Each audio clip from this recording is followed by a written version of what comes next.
Praise God. Palapakan natin ang Panginoon. Ayan. So marami pong nangyari nitong linggong na to. Ano po bang mga nangyari sa inyo itong linggo to? Maganda po ba or hindi maganda? Ako po kasi parang mix nuts. Yan. No? Do you know, I've been, remember last Sunday na po, na sabi ko po sa inyo, I got this call. And I think, yung call na yun, from the day I got the call, up to, and then Tuesday, kasi the call was a negative call. Amen? Amen. So kanina, yung Sundays, talagang Rema. Rema yung Sunday school na message. I was meditating what to bring to the children. Can you tone down a little bit my mic, Chanel? Kasi may echo. So, sabi ko, Lord, ano bang i-message ko sa mga bata? So, I was given the story of Samuel. You know, the Lord was calling Samuel, Samuel! And then Samuel asked Eli, are you calling me? And then Eli said, no, I'm not calling you. Go back to sleep. And then when he was back to sleep, the Lord called again Samuel. Amen? Samuel! Sabi po mga doon sa mga bata, Samuel! Paano yung pagkatawag? Samuel! Nakakatakot pa yung pagkatawag? Pag tinawag pa tayo ng Panginoon, nakakatakot ba? And then, Eli said, I didn't call you. Hindi kita tinawag. Bumalik ka uli sa higaan mo. Go back to sleep. And then the third time, Samuel again heard that voice calling him, Samuel. And then Eli said, I was not calling you. But you know, sabi ni Eli, the Lord is calling you. And when He calls you again, you take heed. You listen to this instruction and obey. So I was asking the children, may tawag ba kayo sa Panginoon? And most of them said yes. Yeah. So I also made a breakdown on may mga tumatawag. Dalawang klase yung tawag. Amen? Tawag ng Diyos o tawag ni Satanas. Tawag ng kabutihan o tawag ng kadiliman. So, alin yung tawag? Nasusundin yung tawag ng Panginoon. So, there are many calls in our life. Right? So, last Sunday, I had a call. I was not able to pray about the call because during that time, I was making my sermon. But I think that call really affected my spirit. So, I'm warning you, sabi mo sa katabi mo, warning. Kung sino ang tumatawag, screen your calls. You know, you don't have to answer every call. Especially if you don't know if it is from the Lord or not. You don't have to answer every call, especially if you don't know what effect it will have on you. So that was the first call, and it had an effect on me, which is not really good. Which was not really good. I think it was not really good. How would you know if it's good? The Bible says the kingdom of God is not a matter of eating, drinking, but righteousness, peace, joy in the Holy Ghost. If the call is right, it brings righteousness, it brings peace, it brings joy. Yung outcome should be like that. That's a divine call. But if it's the opposite, if it brings unrest, kasi ano ba yung kabaliktaran ng kapayapaan? Chaos. If it's not peace, if it's not right, if it's not joyful, ano bang kabaliktaran ng joy? Kalungkutan, righteousness, peace, joy. It's not the call from God. Hindi yun ang tawag ng Diyos. So after the call, I really felt lonely. I cried after the call. maybe there were some, because of the situation, there's some words, no? So it's better for me if my moral lesson is, I will not take any call. Pwede naman PM. Amen? Pwede man you can message. Because if you message and what you have said is wrong, you can edit. But if you take the call and you say something that's not nice, you cannot take it back. Di ba? Pag nasabi mo na eh, oh, or for example, the tone of your voice was misinterpreted. In the office, they know me. Whether my tone of voice, they know me, so they're not easily offended by me. So, but if somebody doesn't know me and I'm authoritative and I'm firm in my answer, sometimes I offend. And I don't feel good. So that was the first call.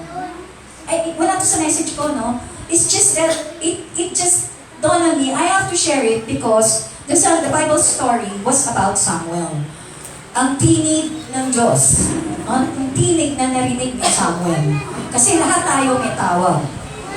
May tawag ng Diyos sa ating buhay.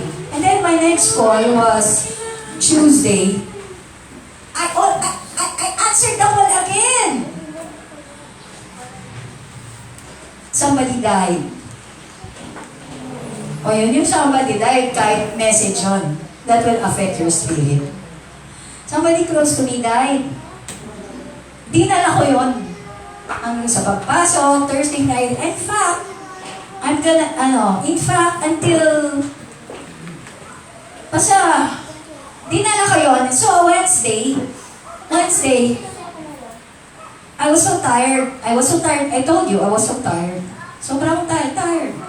Wednesday, when I got home from the Grab, nag-Grab lang ako eh. So, pag sakay ko ng Grab, screenshot ko lang yung plate number ng driver kasi hindi man ako kidnapin kasi wala na ako masyado maraming pera. So, I sent that to my kids, just in case something happens. Alam nila yung plate number. Okay? So, napakatulog ako sa car, sa Grab. Tapos, sabi ko dun sa driver, nakatulog ako. Sorry kuya, lumayo tuloy yung destination because I was not able to guide him where. So, moral lesson of the story, huwag kang matulog. Lalo na sa preaching ko, kasi ilalayo ka na si Satanas kung anong kalooban ng Diyos. Okay? So, up to now, the death of my friend was so to me because I intended, last Saturday, I said to Oliver, dadaan tayo doon, I will visit her. Kasi binubuhan na siya eh. So, palliative na siya, tinubuhan na siya. So, I will visit her. So, I still had that hope, the same hope as Sister Helen's nung I was visiting her, that she was lying down on her bed, right? So I was hoping, when I pray for her, she will be restored into health. Yeah. So, but, nilagpasan ako eh. Nakalimutan ni Oliver, so I wasn't able to visit her. So, moral lesson, if you are tired, Satan attacks your purpose. And then, if the person you are with is not attuned with the Lord, you will miss your purpose. Because may tawag sa atin ng Panginoon. The Bible says 2 by 2. May tawag. Lahat tayo may tawag eh. But the Bible says, mas maganda, dalawa. 2 by 2. No? So, during that time, dalawa. So, I missed that. I missed that call. But God was impressing on me, I should visit. But ano ba yung tawag sa atin ng Panginoon? Diba? Sabi not everyone who claims to say, my Lord, will enter the kingdom of God. Oh, ang tawag lang ba sa'yo ng Panginoon dito? Training mo lang to. Pero pagkatapos nito, may tawag sa'yo ang Diyos. Diba? Alam niyo ba yung tawag ng Diyos sa inyo? So I missed that call. That's why this week I was really very, very sad. So I really need to repent because I missed that call. So hindi ko masaya kayo nandito si Sister Helen. She was guest star. Because so many prayed for her. And during that time, you know, I was really compelled to pray for you during that time. And of course, because of Pastor Mary Jane, Sister Mary Jane also seriousness in following you up. And your willing strong spirit to be restored. Because even if we pray for you, but you don't want to be restored, it's useless. So yan, segue lang. So sabihin mo sa sarili mo, meron akong tawag. Ngayon hapon may tawag ako, kailangan maintindihan ko sa pangalan ni Jesus. Kami sunog. In Jesus' name, I rebuke that spirit of burning. But I pray, O God, Heavenly Father, may our hearts burn for passion in seeking you, O God, so that we might know the will of God in our lives. Naunahin ka namin, Panginoon. O Lord, I pray, Lord, that you hide me in the shelter of your wings, O God. Thank you, O God, for restoring my health, O God. Thank you, Lord, for healing my emotions, O God. Thank you, Lord, that today I will impart the word of God and miracles, signs, and wonders will follow. As I pray in Jesus' name. Palakpakan natin ang Panginoon. So my message last week is what? Love in a dying world. Now, because this world is dying, the Bible says, heaven and earth will pass away, but my words will not pass away. So today, since it's still Love Month, it's still February. So I'm going to talk about God's love in a dying world. So we all need love, right? Sino ba ayaw ng pag-ibig? Sino ba yung ayaw mahalin? Sino ba yung hindi kailangan ng pagmamahal? Meron bang hindi kailangan ng pagmamahal? Taas kamay. Pero na tayo kailangan natin ng pagmamahal. So, God's love in a dying world. So, that's the title of my preaching today. Okay.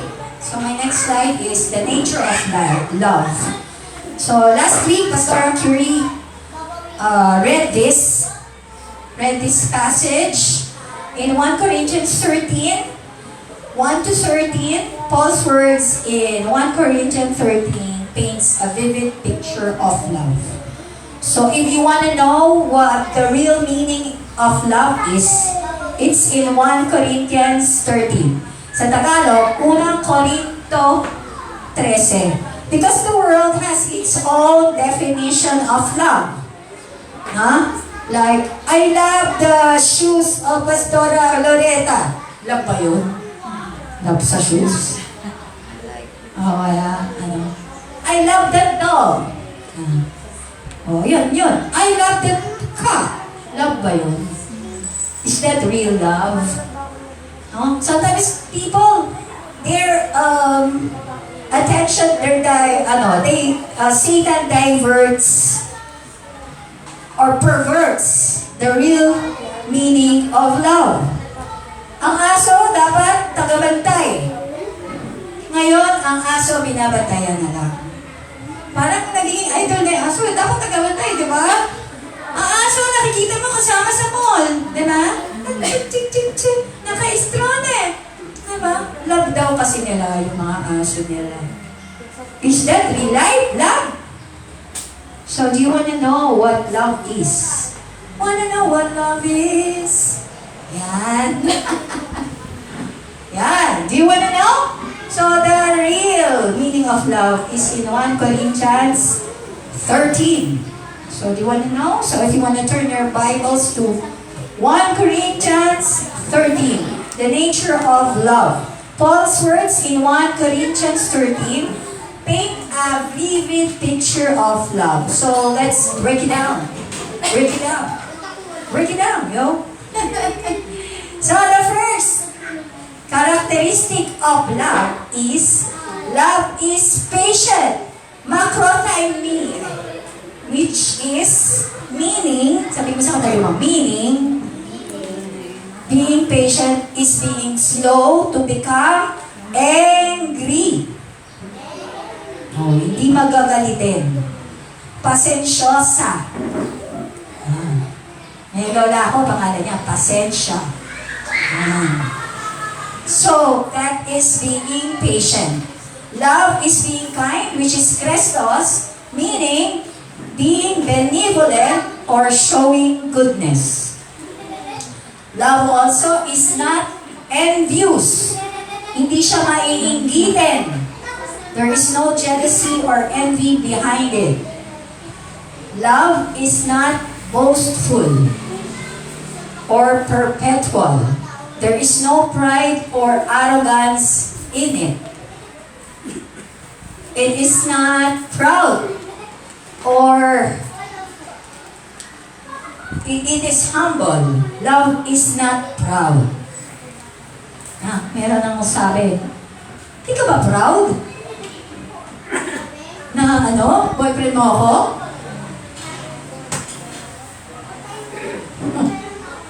Di ba proud? Ba't kinaya mo ako?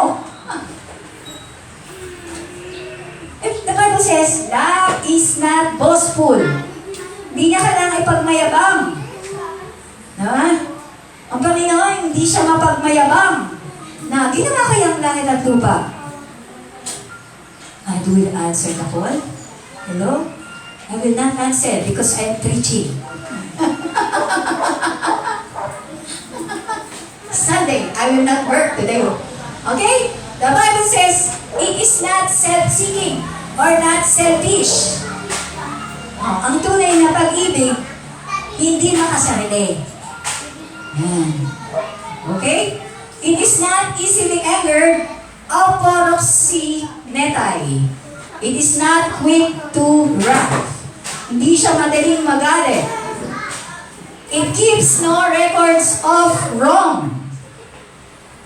Hindi siya nagbibilang ng mga mali. Meron ba kayong kakilala? Nasa chapter 100 na tayo ng buhay natin.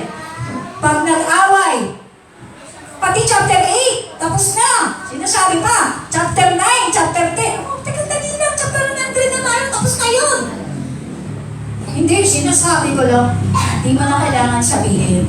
Because love does not keep a record of wrongs. Ang pag-ibig ba? Teka, susulat ko yung mali mo, ganito. Ganito yung mali mo nung araw eh. Hindi ko nakakalimutan ha. Yabang pa. Magagano ka. Magaling ka magbisa ng mali. Masaya ka ba nun? Makakangiti ka ba ng kawalan doon tenga? Hindi. I'm sure. Ang wrinkles mo, abot hanggang dito. Kasi, nilista mo na lahat ng mali ng kapwa mo. Okay? Love also rejoices with the truth and celebrates righteousness. Love does not rejoice in evil. Ibang sermon yan. Yung trending ngayon. Iba yung sermon. Sa susunod na. Pagka medyo nag-ano na. Tsaka hindi ko gagawin online yung ko dyan. Opinion ko. Love also protects. Trust, hope, persevere. Pantastegia. Pantapistio Ewan ko kung tama yun. Yung pag-pronounce ko ng translation. But ang tunay na pag-ibig, parating pinaprotektahan niya yung iniibig niya. Parating nagtitiwala. Parating umaasa at parating napupursige. Yun ang tunay na pag-ibig.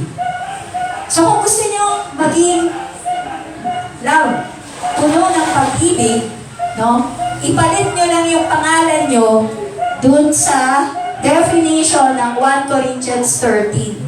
For example, sabihin mo, Noel is patient. Noel is kind. Noel is not envious. Noel is not boastful. Noel is not proud. Noel is not self-seeking. Noel is not easily angered. Noel keeps no record of wrongs. Noel rejoices with the truth. Noel always protects, trusts, hopes, persevere. Yan. Bakit si Noel? Kasi nakita ko ganun siya. Lakpakan niyo si Noel. So, kung gusto niyo maging ganon, ibalik niyo yung pangalan niyo, yun yung mga attributes ng pag-ibig. Okay, let's move on. So, we're gonna break it down into one. So today, this afternoon, I'm just gonna talk about patience.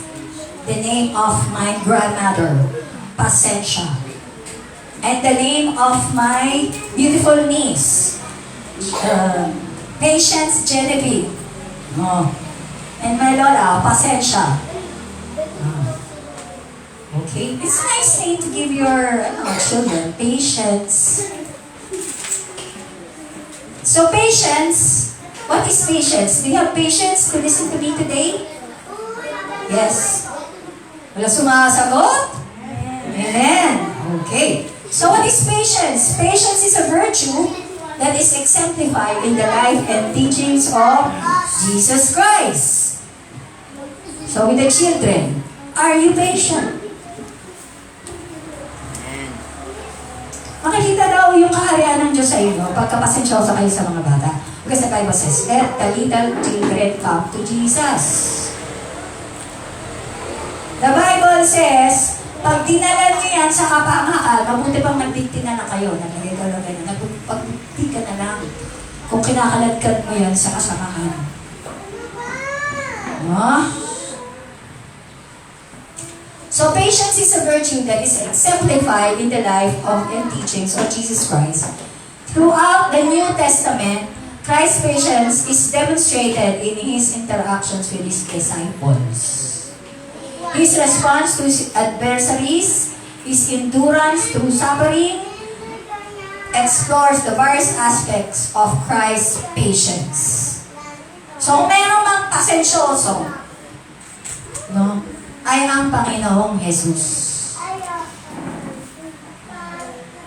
Sabi mo, salamat Panginoon at pasensyoso ka sa akin. Nagpapasensya ka sa akin. Di ba? Eh kung ang Panginoon natin hindi na nakapagpapasensya, itapo na yan! Ganun agad, tapon agad sa mga kulong. Dagat na ng amoy. Pero pasensyosa ang Panginoon. Binibigyan pa kayo ng Panginoon, ng panahon para pag-aralan kung ano kalooban ng Diyos sa buhay niyo. So, God is patient with His disciples. Pasensyoso ang Panginoon sa inyo bilang mga alagad. No? Sabi mo, salamat Panginoon at pasensyoso ka sa akin. So, He exhibited remarkable patience with His disciples who struggled to understand His teachings and mission. O, di ba? Ganyan tayo? Ano yung sinasabi ni Pastora Bina? Hindi ko mag-gets. Pero ang Panginoong Jesus, meron din siyang struggle na gano'n. Hindi nyo ba mag-gets? No?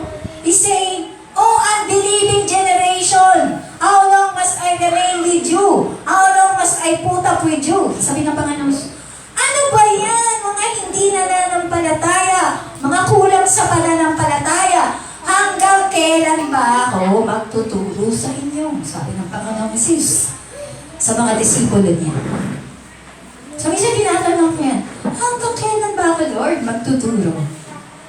Sinasagot naman niya, hanggang hinihingahan kita, magtuturo ka.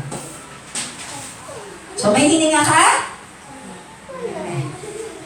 Nagsusulat ka? Kung ano nga yan, yung mga knowledge na binigay sa inyo sa Panginoon, accountable ka dyan, hindi lang dapat nandiyan sa pulpit mo yan. May dapat pupuntahan yung kaluluwa. So, the Bible says, Jesus is patient with His disciples.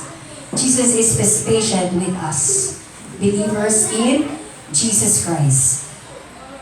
God is also patient in teaching us because Christ's patience is evident in His method of teaching.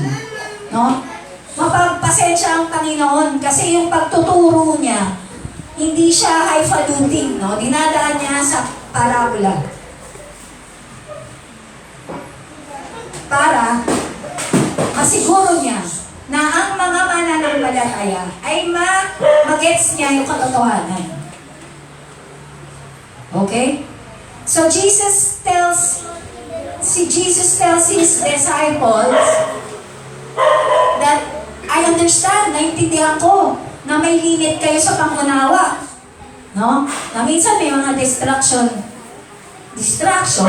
para hindi niyo maunawaan kung anong mensahe ng Panginoon.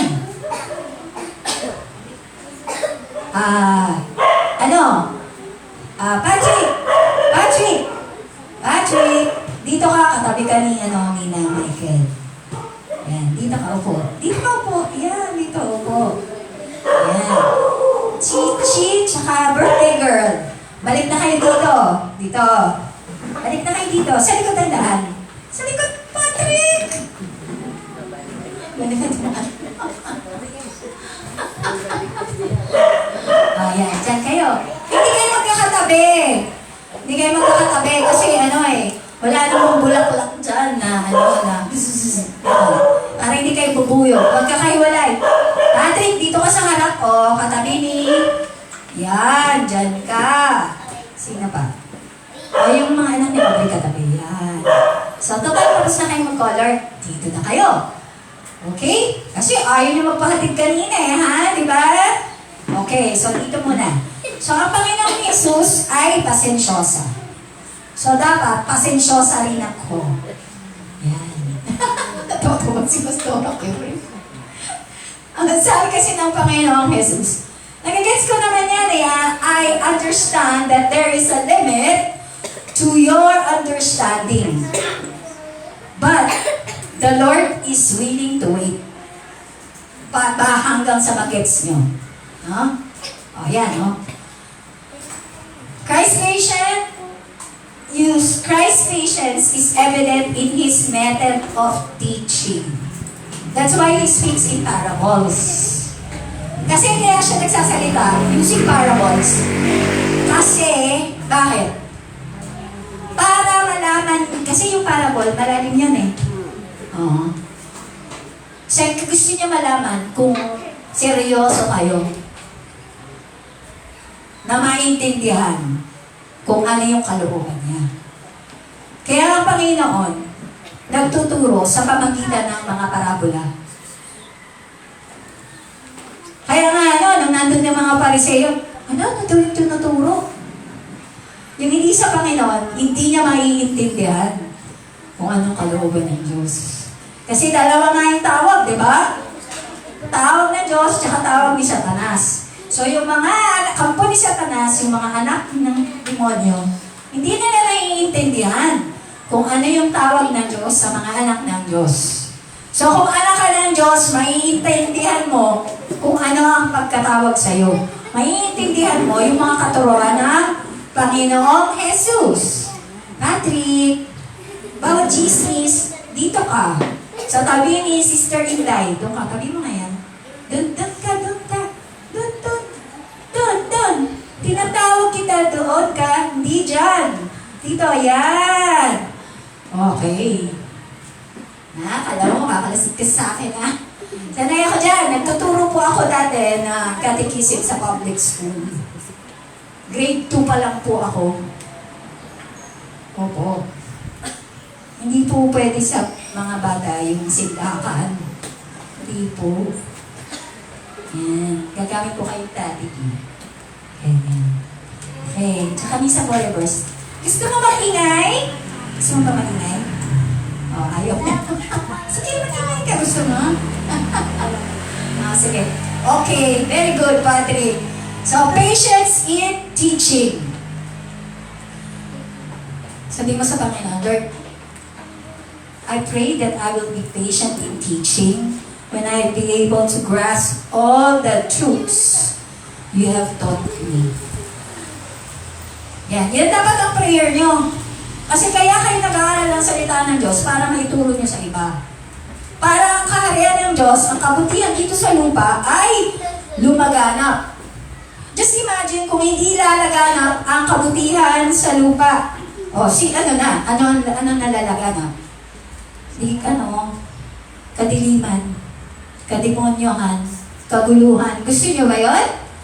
Ayaw, syempre. So the Bible says in John 16:2, I still have many things to tell you, but you can't handle them now. Sabi ng Panginoon, marami pa akong gustong ituro sa inyo, pero hindi nyo pa yung magets eh. Like si Patrick, marami pa akong gustong maturo sa kanya. Pero dahil ang isip niya ay ganyan pa lang, hanggang doon lang siya. Dun sa Bible story ni Samuel, ilang beses tinawag ng Panginoon. So kayo, kaya nyo i-handle. Kaya nyo i-handle. Hanggang isang oras. Kasi pagkatapos dito, mapagpupulayan nyo, paano maging pasensyo. So the Bible says here in John 16:12, I still have many things to tell you, but you can't handle them now. Pero kasi end times na, how can you handle the many things God is telling you? Marami kasi gustong sabihin ang Panginoon sa inyo. Paano nyo i-handle? What does John 16:12 mean? What does John 16:12 mean? In this passage, Jesus has been explaining the coming and the work of the Holy Spirit. In John 16:5-7, that includes ways in which the Spirit will convict. Sabi mo sa katabi mo, convict the unbelieving world. In John 16:8-11, a main reason Christ has made these comments is to prepare the disciples for the hard times to come. Because in the next few hours, they will see Jesus Christ arrested and crucified. And after Jesus is resurrected, they will have the help of the Holy Spirit. And after that, they will be subject to persecution. So, mga Kristiyano, subject to persecution. So, pagka may magbabash sa inyo, pag naghahayag kayo ng salita ng Diyos, kung wala kayong banal na Espiritu Santo, ma-open ka pag binabash ka. Kaya nga ang sabi ng Panginoon, Jesus, it is for good that I'm going away. Because when I go away, I will give you a helper. Nung umalis ang Panginoong Jesus, kaya siya nabubayubay sa krus ng Kalbaryo, ay para ang banal na Espiritu manahan sa atin. Asan na ba ang Panginoong Jesus ngayon? He is seated at the right hand of the Father. Wala na siya. Pero, mabuti yung pagkabayuboy niya sa krus. Dahil, kung hindi siya namatay, ang sabi sa banal na kasulatan, ang banal na Espiritu Santo ay hindi mananahan sa inyo. So, sa bawat mananampalataya, ang banal na Espiritu Santo ay mananahan. Kaya magkakaroon ka na ng bunga ng Espiritu Santo. Magkakaroon ka ng patience. So, sabi sa Biblia, kung walang sa pamagitan ng kanilang mga bunga, makakilala mo sila. Hindi naman lahat natin sasabing Kristiyano o Kristiyano. Kung wala siyang pagpapasensya, wala siyang bunga, wala siyang pag-ibig. So yung pag-ibig, may bunga. The fruit, isa lang yun, the fruit, hindi the fruits lang, patience, hindi. The fruit of the Holy Spirit, yung bunga ng banal na Espiritu Santo. Isa doon ay patience.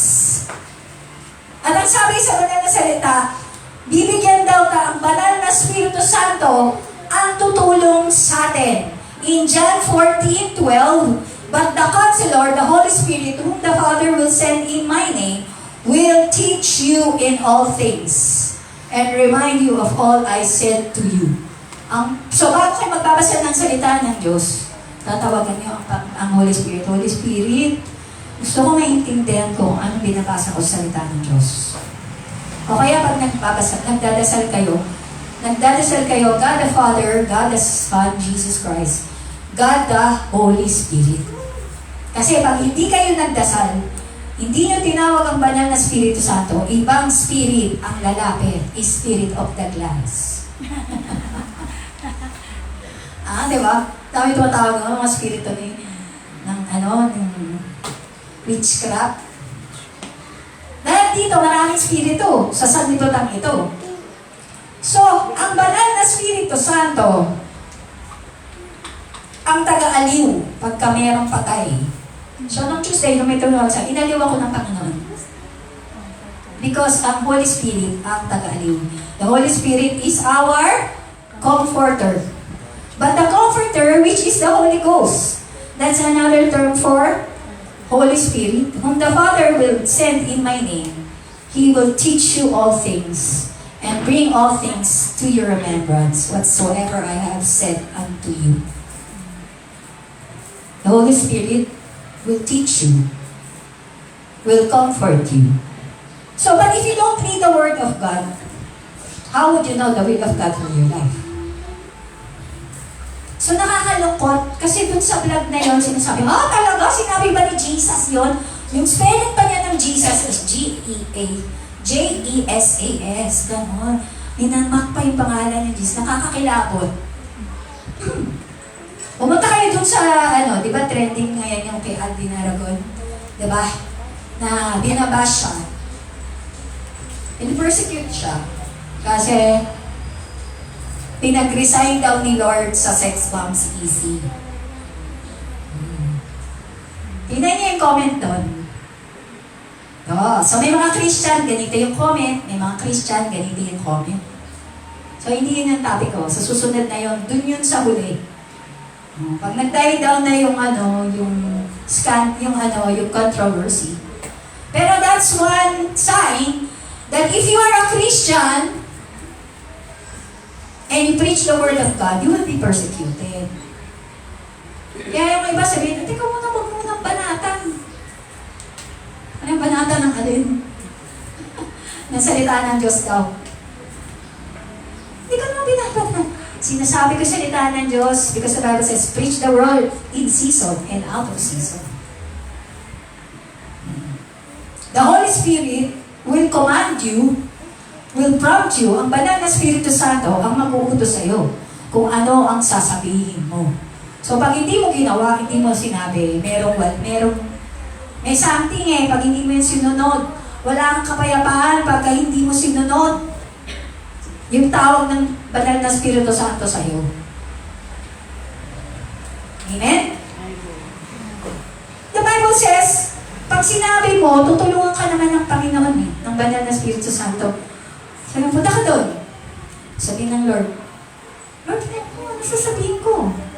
The Bible says, but the Helper, the Holy Spirit, whom the Father will send in the name of Jesus Christ, will teach you all things and bring to your remembrance all that I have said to you.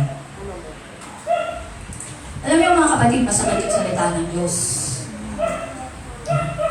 Pag pumupunta kayo at makikinig ng salita ng Diyos, maghanda kayong magbago.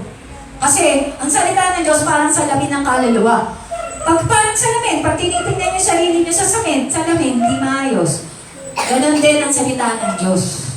Pero ang Panginoong Jesus, nang namatay siya na mayuwi sa krus ng Kalbaryo, ang Espiritu Santo na nananahan sa bawat isa sa atin, the Holy Spirit, which is indwelling in every believer.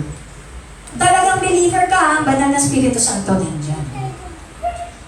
Kaya wala kang pakialam kung i-persecute ka nila. Kaya pag persecutan, sa office, saka dito, ako yung sabi sa akin, ba't ikaw parati yung, ano yung sa chest, what's that, tapon? Ako yung parating, what's that, in Tagalog. Oo, ako yung pinapain. Because they know, whatever people say about me, I don't care. What is important to me, what God says about me. Dapat, doon kayo may pakialam.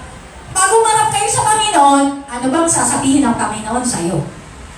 Chismosa ka ba? Ikaw ba parang ibis? Pag nagpunta ka ron, nagkakagulo. O ikaw, peacemaker ka. Pag pinadala ka ron, may kapayapaan na. Nagkakasundo na yung magkakagalit. Ganun yung anak ng Diyos eh. Kasi nagdadala ka ng liwanag eh. So, the Holy Spirit will help you in all things. At pag hindi mo alam kung anong sasabihin mo, tutulungan ka niya. The Holy Spirit also is your advocate. Ano yung advocate? The advocate, the Holy Spirit, whom the Father will send you in my name, will teach you all things. What is advocate? Ano yung advocate? O, parang abogado nyo, ang banal na Espiritu Santo. So what does it mean that Jesus is our advocate? So an advocate is a person who comes to our aid or pleads our case to a judge. An advocate offers support, strength, counsel, and intercedes for us when necessary. The Bible says that Jesus is an advocate for those who put their trust in Him. My little children, Jesus said, I am writing this to you so that you may not sin. But if anyone does sin, we have an advocate with the Father, Jesus Christ, the righteous one. Because Jesus calls the Holy Spirit our advocate. The English word advocate has been translated from the Greek word parakleton, which means helper, advisor, counselor. Diba? Just imagine, pupunta ka dun sa counselor. O pupunta ka dun sa advisor. Ano bang advice mo dito problema ko? Ibig na maayos ang buhay mo, lalong gumalo. Kaya ako, moral lesson. Ayaw ko na mag-advise. Because why? There are always two sides of the story. Ayan yung Biblia, ha? Oh. Magbibigay ako first, pero na mag-advise, wala akong kapiyan sa inyo. Kasi, yung nagsusumbong, the Bible says, when words are many, sin is not absent. Yung nagsusumbong, ano kasi yun, bias ka dun eh. Hindi mo naririnig yung side ng kabila eh. Diba? Yung nagsusumbong siya, magaling eh. Diba? Kasi ano, masigento, ganyan. Tulong mo naman, nag-advise ka. Wala ka sa buhay mo, sawa mo yan eh. Diba? So, an advocate in a human court system, diba, may korte, no? Na may kliyente ka, may lawyer, diba? Pero, ang lawyer ng PAO, tsaka lawyer ng PAO dun sa nasasaktan. Tapos yung isang lawyer para dun sa defense. Diba? Pareho lang lawyer yan. Kaya sa batas, nakapiring yung mata. So pag nakita yan sa labas, Panyero! Kikilig na yan yung tama.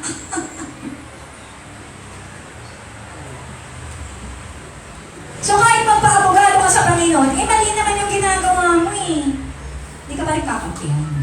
So make sure, pagka nagpa-abogado ka sa Panginoon, nasa tama ka. So, in a human court system, John paints Jesus, he refers Jesus as our advocate with the Father, and God's righteous law pronounces us guilty in all counts. So, kung haharap tayo sa hukuman ng Panginoon, di ba, doon sa Great White Throne Judgment, no? Huhusgahan doon lahat ng hindi mananampalataya kay Kristo. Dahil hindi sila makakatawid mula sa kamatayan, sa walang hanggang kamatayan, tungo sa walang hanggang buhay. Yung sa Great White Throne Judgment pa lang, di ba? Remember doon sa preaching ko, dalawang paghuhukom. Sa Great White Throne Judgment, mga unbelievers ang hinaano doon. Ang hinuhusgahan doon. So kung ikaw, kahit magpa-abogado ka, mali naman yung mga ginagawa mo. The Bible says, you continue to sin. And you always violate God's standard and always reject His rule. Paulit-ulit ka na lang. The Bible says, if you know the truth, lalo na to sa mga Kristiyano, you are crucifying Jesus all over again. Parang pinapako mo, Panginoong Musus ulit. Pagka alam mo ng mali, ginawa mo pa. In Romans 1:21-23, it says there, and in Hebrews 10:26, I will give to you. In Hebrews 10:26, it says there, if we go on sinning willfully after receiving the knowledge of truth, therefore there no longer remains a sacrifice for sins. Kung patuloy ka pa rin magkakasala, kung alam mo na yung katotohanan, wala nang sakripisyo para sa'yo. Alam mo na nga na masama yun, pero ginagawa ko pa rin. Di parang dinededmol mo lang yung sakripisyo ng Panginoong Yesus sa'yo. Naiinsulto ang Diyos. Napako na sa krus para sa'yo, para mahugasan ng kasalanan mo. Paulit-ulit ka pa rin. Kaya ang sabi ko, pag paulit-ulit ka pa rin, di kayo bati ni Lord. Bati tayo, Lord. Bakit kayo bati? Di ka sumusunod. Parati ka pa rin gumagawa. Ano kayo paulit-ulit lang din yung ginagawa mo sa kasalanan. Di kayo bati ni Lord. So, for even though they knew God, marami naman nakakakilala kayo sa Diyos.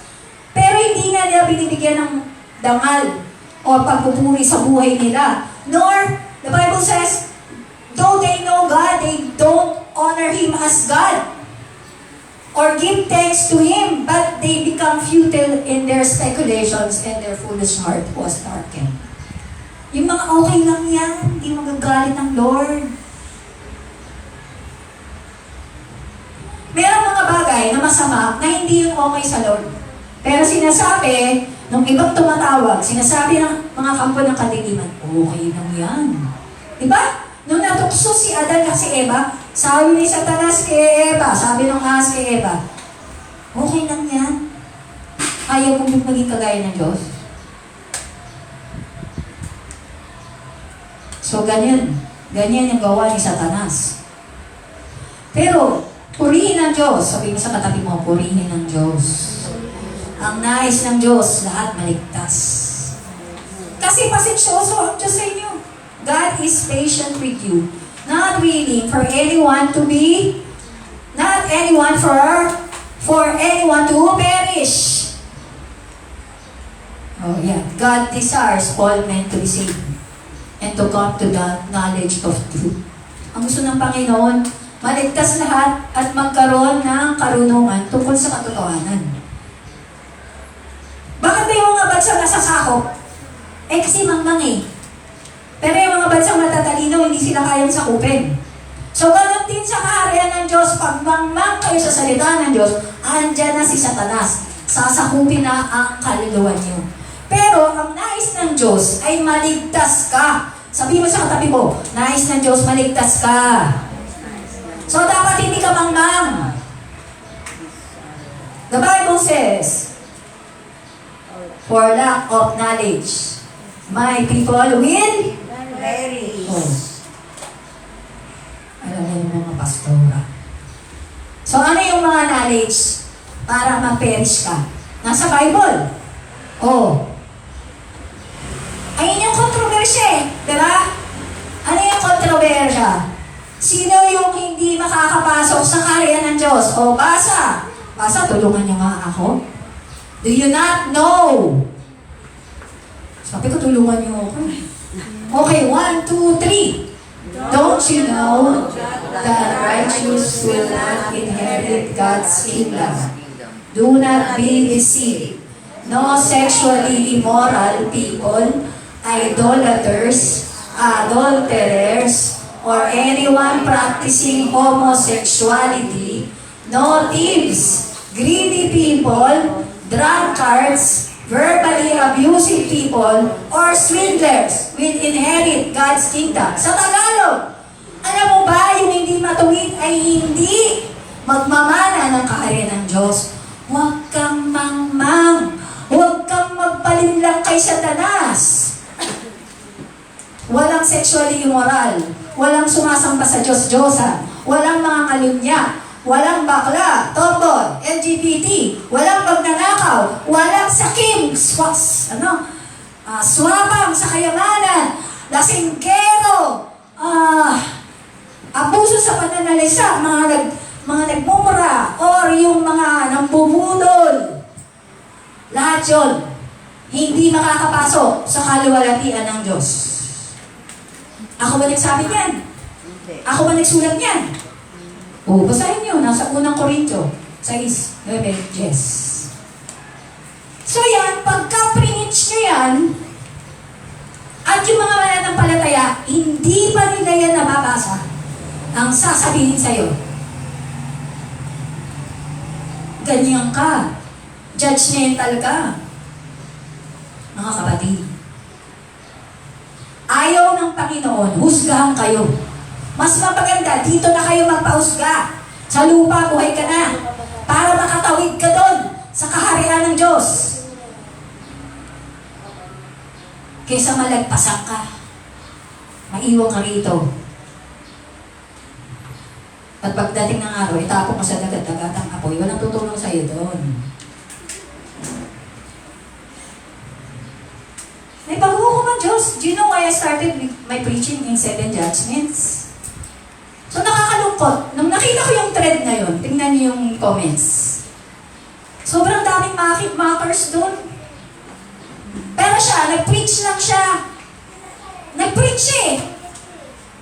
Tapos yung sabi nga sa akin ng isang friend ko sa office, Ma'am, ganito lang, kakaawa yun kasi nag-preach. Sabi, sige, ako ang preach. Ako bash nila.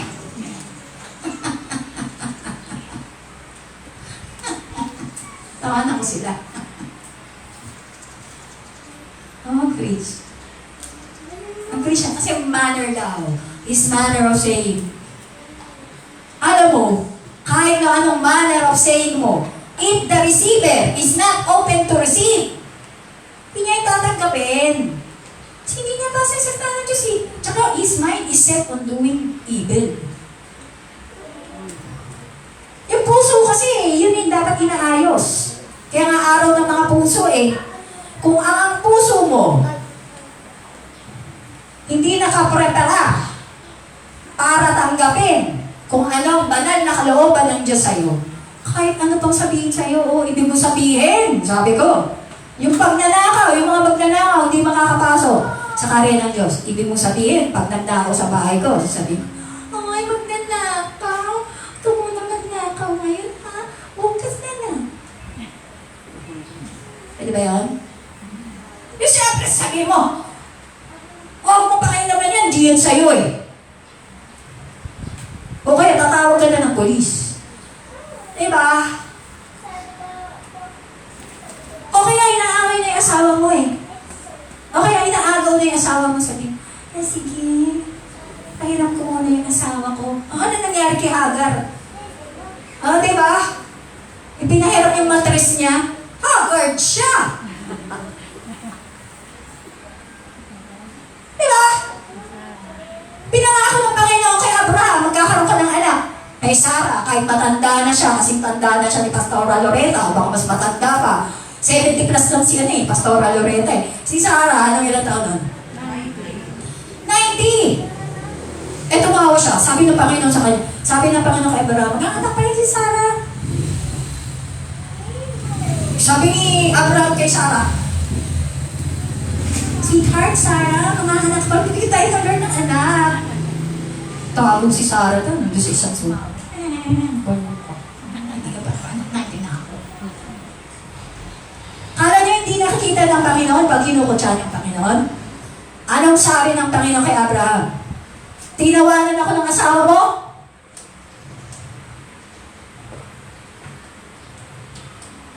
Alam niyo, pag nagsasalita yung mga propeta, yung mga pastor sa inyo, nagsasalita ang salita ng Diyos, huwag ng tawanan.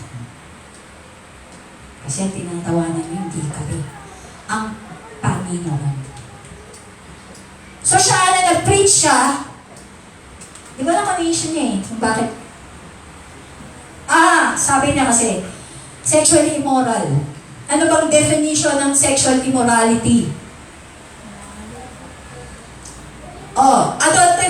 sa adultery na lang tayo. Yung adultery ba, pagka nag-asawa ka lang, nakikabit ka, hindi lang naman din yan, di ba? The Bible says, if you look at a woman lustfully, tinignan mo yung babae, pinagdasahan mo, nalunya ka na. Nagkasala ka na. Maiksi ang damit mo, tapos, hindi mo sabi, dito sa pulpit, pero kung dalawa lang ikaw din daw, nagsasalita ako ng ganyan eh. Kasi iba pangaramdam ng lalaki. Oo, bakit ba maraming nare-rape ngayon? O kanina, sabi ng sister-in-law ko, mayroon daw 14 years old na rape. Bumibili lang, 20 pesos. Binigyan siya 20 pesos. Kasi, kaya sabi ko kay Marie, si Maria ingatan mo kasi yung hihinging pera. May mga nagsishorts na maiksi. Binigyan 20 tapos ni-rape. Pagka-rape, isinapit sa puno pagka jogging pants. Pinatay. 12 years old namin. 12. Ha? 12 years old. 12 pala. Nabasa mo pala yun? Sinabi lang sa akin. So tama siya. Kasi nalasa niya eh. Diba? Hindi kasi nakarinig ng salita ng Diyos yun eh. So the Bible says, do you not know that the unrighteous will not inherit the kingdom of God? Do not deceive. No sexually immoral. No idolaters. No adulterers. Anyone practicing homosexuality. No thieves, greedy people, drunkards, verbally abusive will inherit the kingdom of God. But, if you repent, anyone watching online, kasi dito wala naman nun eh. Mga adulterer ba rito? May sumasamba pa ba ng Diyos-Diyosan dito? May bakla ba rito? May topay ba rito? May lasinggero ba rito? Ha? Meron ba? Meron bang sakim dito? May magnanakaw? Wala dito. Pagpalampakan yung Panginoon. Wala. Inuupisan ko, wala. Lahat dito makakapahod sa karya ng Diyos. Kasi kung meron man, magsisisi kayo sa kasalanan nyo. Huwag kayo sa akin magsisi. Hindi man ang Diyos mo eh. Ako taga-paminsahin ng salita ng Diyos. But Jesus stands as the advocate. Ang Panginoong Jesus ang mag-aabogado sa inyo kapag nagsisi kayo sa inyong kasalanan. Because His blood has been applied to our lives through faith and confession of Him as Lord, He will plead our case to God as His righteous judge. So, sino yung judge? Sino yung advocate? Si Jesus Christ. So, naintindihan niya na bakit napako si Cruz, sa krus ang Panginoong Jesus. So, hindi biro-biro yan. So, Jesus is our advocate when God accepts first ourselves into His family as His children, and He will remain our advocate forever. In 1 John 1:9 says that if we confess our sins, He is faithful and just to forgive our sin and cleanse us from it. Sige, manalangin tayo sa Panginoon. Ngayon na. Pikit niyo yung mga mata niyo. Heavenly Father, Panginoon, we renounce all sins unknown, Panginoon. Itinatatwa namin lahat ng mga kasalanan na nagawa namin, pangangalunya sa aming isip, pagiging immoral, pagsamba sa Diyos-Diyosan, pagnanakaw, pagiging gahaman, pagiging lasinggero, pagiging abusado sa aming pananalisalita, na nalalait na namin ang kapwa namin. Lord, patawarin mo kami, Panginoon, kung nasisweetel namin kayo dahil ninanakaw namin ang oras mo kapalit ng sanglibutan. Nagsisisi kami na sa aming kasalanan at pangakong hindi na namin babalikan. Sa pangalan ni Jesus. Amen. So, commitment kayo sa Panginoon na isusuka niya na lahat yan. Yung mga kasalanan yan. Yan, yung mga nabanggit na yan. Sapagkat, ang kabayaran ng kasalanan ay kamatayan. But the Bible says, but all to all, sa lahat ng tumanggap sa Kanya at manampalataya sa Kanyang pangalan, bibigyan niya ng kapangyarihan na maging anak ng Diyos. So mamili ka ngayon. Maging anak ka na ba ng Diyos? Anak ng Diyos. Dalawa lang mapagpiliin mo. Anak ng Diyos ka ba? Kung tinanggap mo na anak ka ng Diyos, tinanggap mo na si Jesus bilang tagapagligtas mo, bibigyan ka niya ng kapangyarihan. Gusto mo ng kapangyarihan? Kapangyarihan na maging anak ng Diyos. Kasi yung kadaliman na kapangyarihan, yun din. Meron din sila. Pero panandalian lang. Pagkatapos na, doon na sila. Sa walang hanggang kamatayan.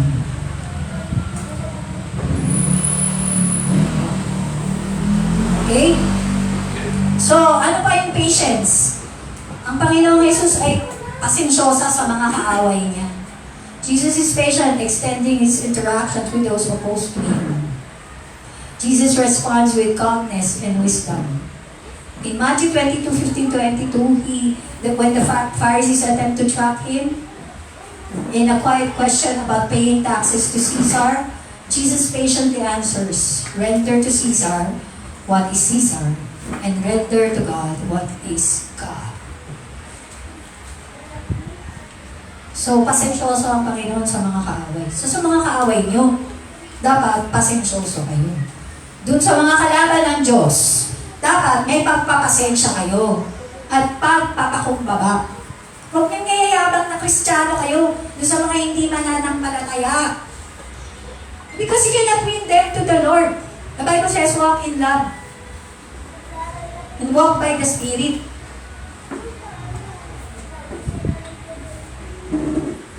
If any person is due respect, you should give them respect. If any person is due love, you give them.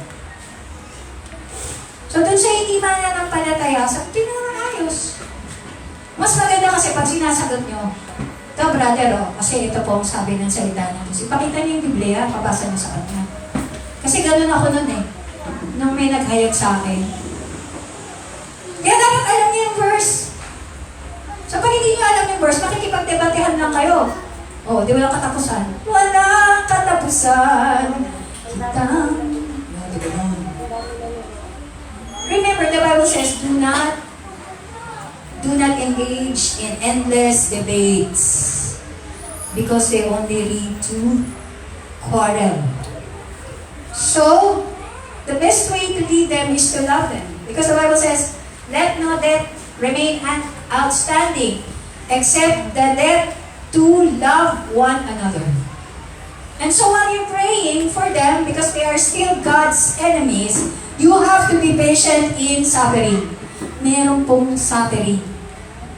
Maghihirap po kayo. Lalo sa sambayanan. Hindi po sila mananampalataya, magtitiis po kayo. Wala pong justice. Kahit ipabarangay po ngayon, mahal po rin ang acceptance fee ng lawyer. Na po, ang vice po dyan, justice. Si Kristo nga nagtiis Ikaw ba?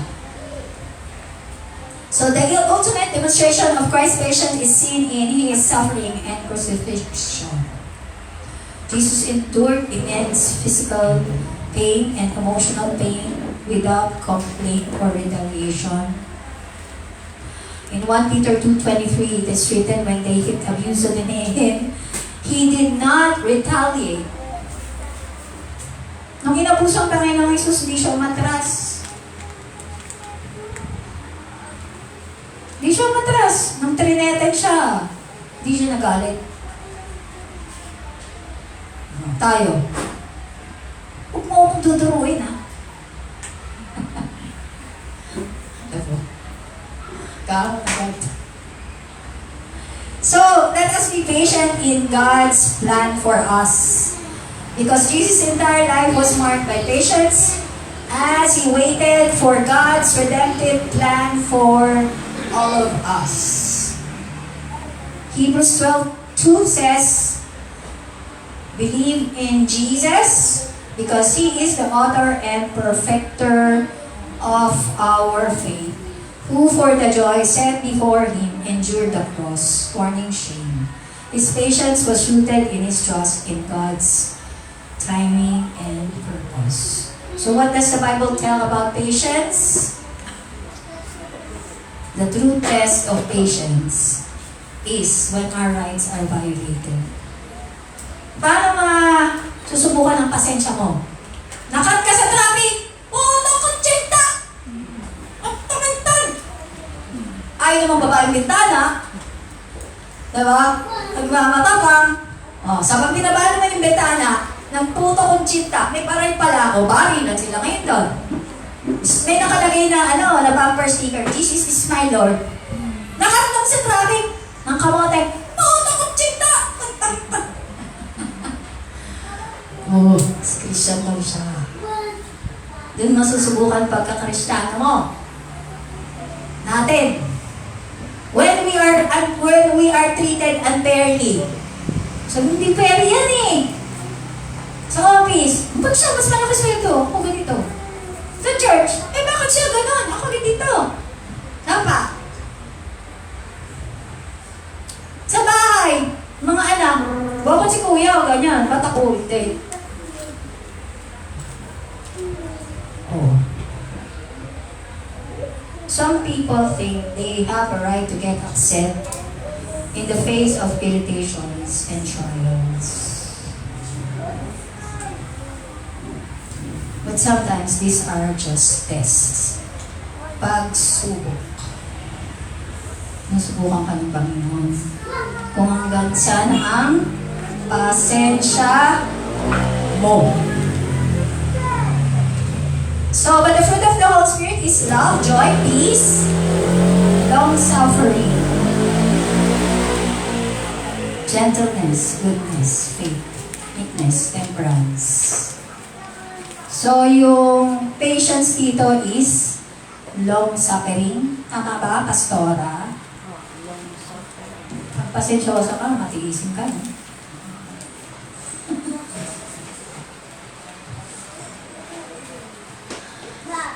Yung po matiisin. Susubo na, bibigyan mo pa. Ano ba? Now we exhort you, brethren, warn those who are unruly. Comfort the faint-hearted, uphold the weak. Be patient with all. See that no one renders evil for evil to anyone, but always pursue what is good. And rejoice always, pray without ceasing. Give thanks to God.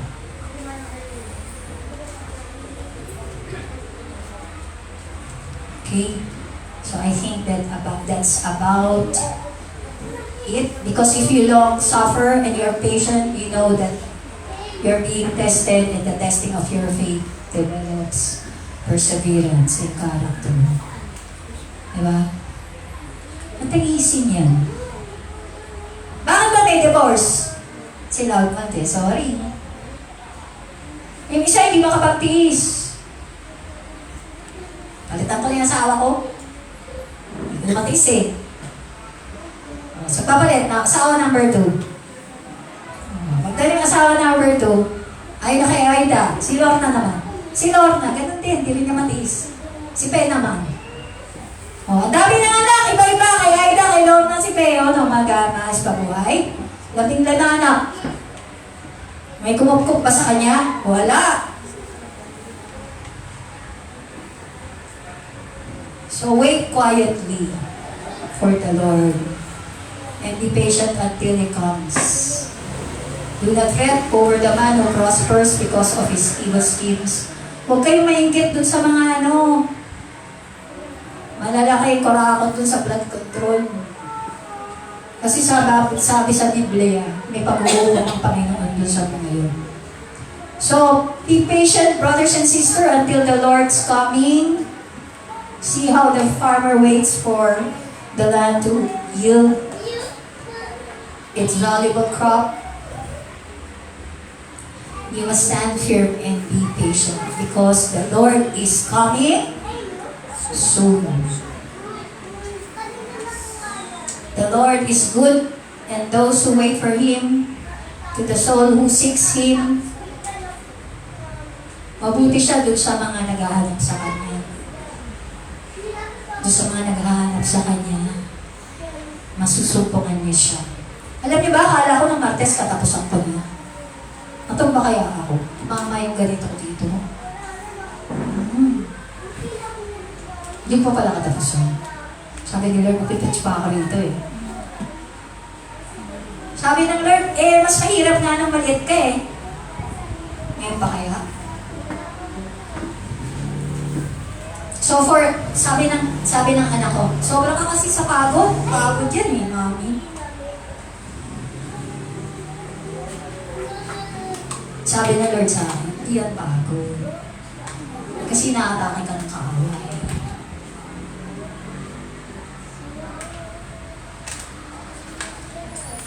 So lahat kayo atakihin ng kaaway. Pero kailangan you have to stand firm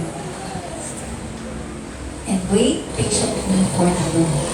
Because the Lord is not slow in keeping His promise. He is patient with you, not wanting anyone to perish, but everyone to come to repentance.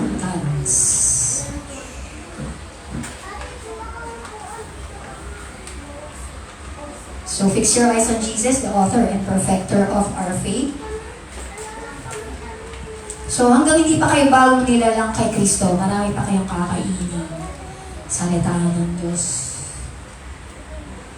So alam niyo na, pag bago na kayong nilalang, pag hindi na kayo tinatamaan ng bashing, alam niyo na, pag iba na kayo, hindi na kayo takot kung magugutom kayo or mawawalan kayo ng pera. Hindi na kayo takot kung magkakasakit kayo o mamamatay kayo. Pero pag may mga takot pang gano'n, hindi pa kayo handa. So pag dapat pag-aralan nyo, kumain pa kayong salita ng Diyos. So to those who by persistence in doing good seek glory, honor, and immortality, He will give eternal life. So palakpakan natin ang Panginoon. And let us pray and be quiet with the Lord. Be quiet with the Lord. So when I say be quiet with the Lord, Sister Chanel plays the song. Muni-muni kayo. Kung ano ba yung mga bagay na nagmamadali kayo, na wala kayong pasensya sa buhay. Nagmamadali kayo yumaman. Yung mga iba dyan, nagmamadaling yumaman, shortcuts, winter pa lang. Nagmamadaling mag-asawa. Nagmamadaling, mali na pili. Hindi mo na pwede isuka. So, wala divorce sa Pilipinas. Ano yun? Mga bagay. Kaya pag bulay-bulayin nyo, kailangan magpasensya kayo.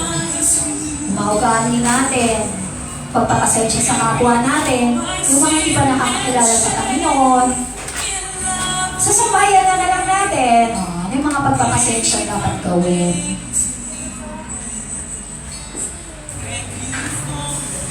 Hindi ko alam kung ano yung mga pinagdadaanan niyo sa buhay. Ayokong alamin kasi mas stress ako. Pero ang Panginoon, alam niya. May pakialam siya sa inyo.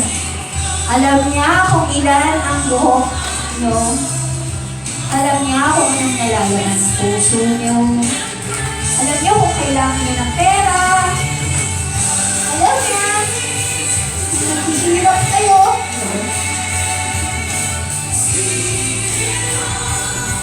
Alam niya, minsan pagod na kayo. Alam niya.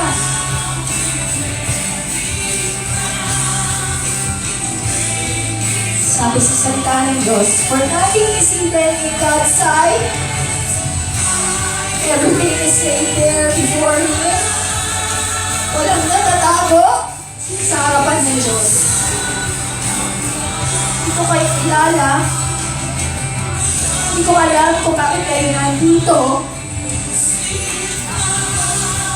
Kung meron man ako pagkukulang sa inyo o sa Pastora Gloria, hingin namin ang kapatawaran nyo. Kasi tao lang kami.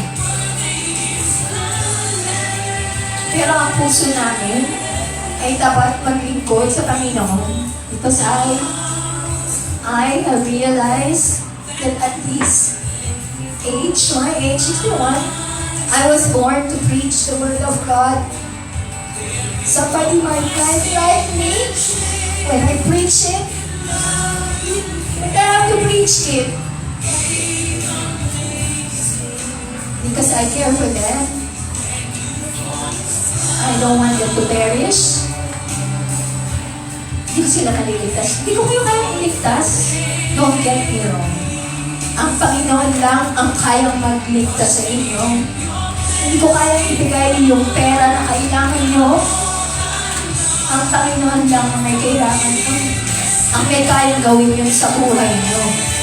Kaya nakikiusap ako sa inyo. Seek the Lord while He may be found. Call on Him while He is near. Tawagin mo siya. Malapit mo siya. Malapit mo siya. Diyan lang siya. Buksan mo lang Biblia nyo. Hingin niyo ang banal na Espiritu Santo. Mangungusap siya sa inyo. Paglinggo, alam niyo na dapat yung mga roles nyo. Tanungin niyo sa Panginoon, ano ba ang assignment ko dito sa congregation na to? Paano kita maluluhati, Lord? Alam mo, nung tinanong ko yun sa Panginoon, sabi ko sa Lord, Lord, ba't ba ganyan? Pag tinanong ko sa community kung anong assignment ko, bakit gano'n? Parati ko pala doon. Ano gusto mo? Magkasakit na ulit? Yun ang Tuesday. Kasi parang nagre-reklamo ko sa Panginoon. Natog na ako eh. Pinarapdam sa akin ng Panginoon, isang pitik ka lang. Sa alam mo ka nang galing, sa alam mo ka babalik. Iniingahan kita dahil sa akin. Pag hindi mo ginawa ang kalooban ko, saan ka na? So, mga kapatid, lahat kayo may pagkatawag ang Diyos. Ano ang tawag ng Diyos sa buhay niyo? Sa mga bata, tawag ng Diyos sa buhay niyo, sumunod sa mga magulang. Pag-aagain, pag-aangin ang buhay ng mga magulang. Yun lang. Maging mabuting estudyante. So kung worker ka ng church, mamaya, pagkatapos nito, may meeting tayo. Kasi nahihirapan ng sa worship ko. Tsaka din sa technical. Hindi pwedeng sa akin lahat ng corona. Dapat meron din kayo.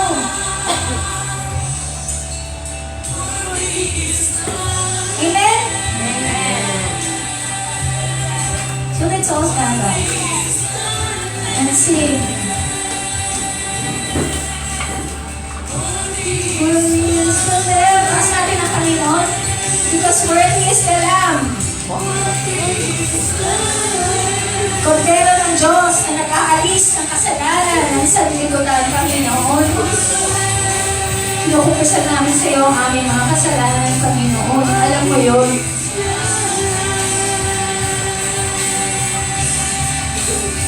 Tatanggap namin ang sakripisyo ng Panginoong Jesus bilang kordero ng Diyos. Nag-aalis ng aming mga kasalanan as far as the east is from the west, Lord.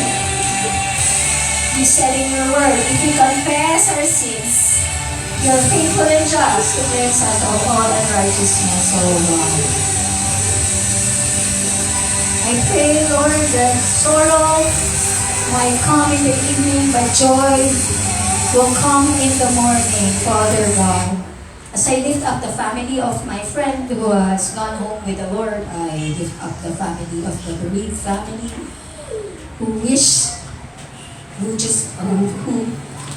who wanted their grieving in private.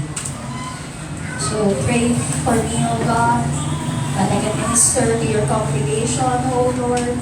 I pray that the Holy Spirit will minister to them, O God. As we thank you for everything that you have done for our lives. Sino gustong lumapit para magpanalangin? Pastora Loretta, can you please come forward? Kayo po, kasi kayo po yung pinaka-maida dito, ano po? Tsaka kayo po yung pinaka-banal. So maya, sino po ang gusto magpanalangin? Hindi po. Dito po kayo makarap. I-hands niyo po kung sino po yung lalapit para ipanalangin ni Pastora Loretta. Gusto niyo bang palawigin ng Panginoon ang buhay niyo? Gaya ni Pastora Loretta. Lord, thank you Lord sa buhay ng Pastora Loretta na pinalawig mo kanyang buhay sa kabanalan. Sa pangalan ni Jesus, Lord, not forget anointing anyone who's gonna go forward. Amen. Praise God. Seated on the throne, crowned with many crowns. Hallelujah. Meron pa po ba gusto magpanalangin? Mga nanay na may hina, mga may sakit.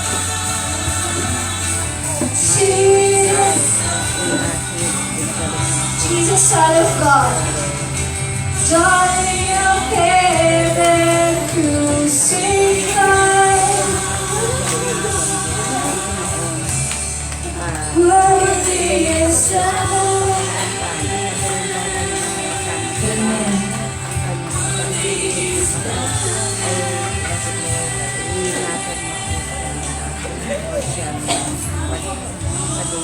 Thank you for the cross, Lord.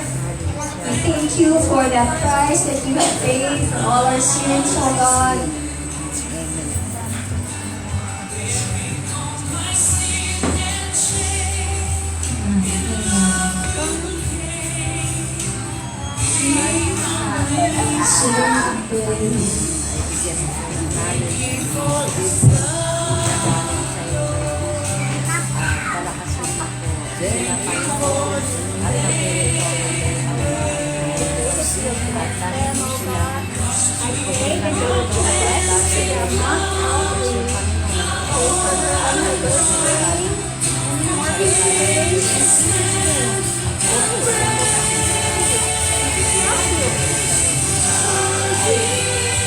Meron pa po ba? Papanalangin?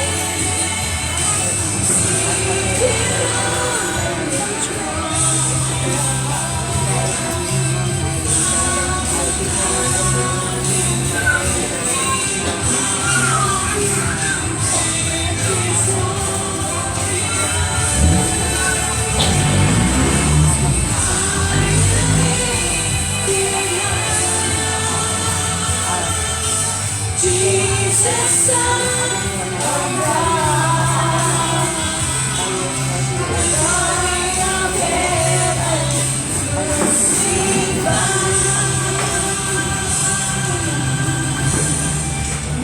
worthy is the Lamb.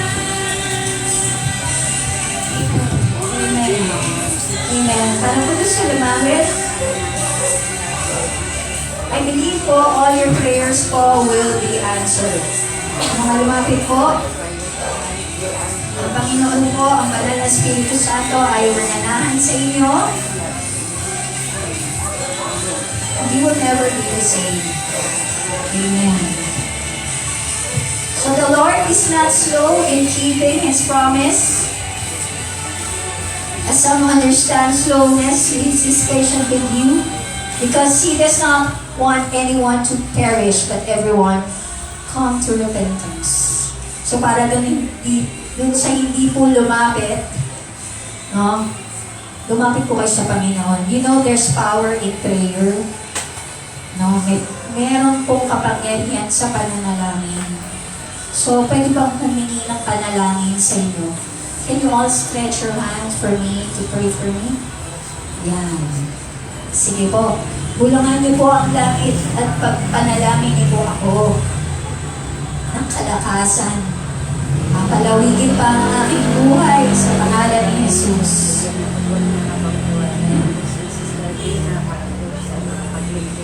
Atas niyo po ang kamay para sa kongregasyon na to, para po maabot pa natin ang mga maraming kaluluwa.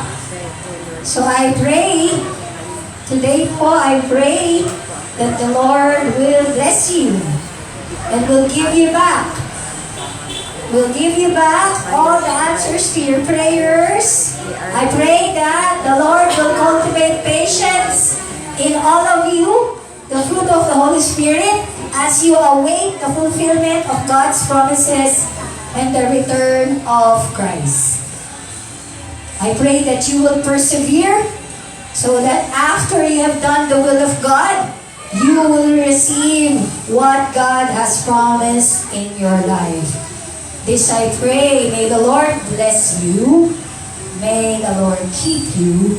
May the Lord make His face shine upon you and be patient with you as you be patient in bringing more souls for Jesus Christ. This I pray in Jesus' name. And God's people say, Amen. Palakpakan natin ang Panginoon. Let's sing that song. What is that? Wanna see Jesus lifted high? Chanel, can you do it for us, please? Thank you.